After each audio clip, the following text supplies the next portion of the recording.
বন্ধুরা, আপনারা কি জানেন কাঁচা বাদাম আর চালমগজ একসঙ্গে ভিজিয়ে পেস্ট করে নিতে হবে।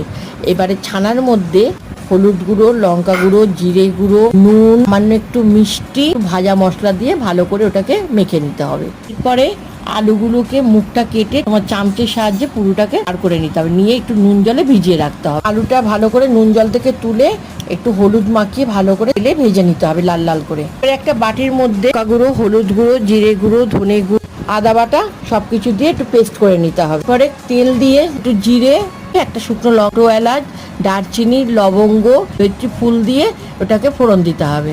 আর চালমগজ যেটা বেটে রেখেছি সেটা কড়ার মধ্যে ঢেলে দেবে। আলুর অংশটা বার করে গ্রেভিটার মধ্যে দিয়ে দেবে। টমেটো যে পেস্টটা ওর মধ্যে দিয়ে পুকুরে জল দিয়ে যে ছানাটাকে আমি আলুর পুরের মধ্যে দিয়ে দেবো। ঝোলটা যে ফুটবে তার উপরে একটা একটা করে বসিয়ে দেবো। বসিয়ে দেওয়ার মধ্যে এটা হয়ে গেল আমাদের স্টাফিং আলুর দম। এবারে কসুরি মেথি দিয়ে নামিয়ে নেবো।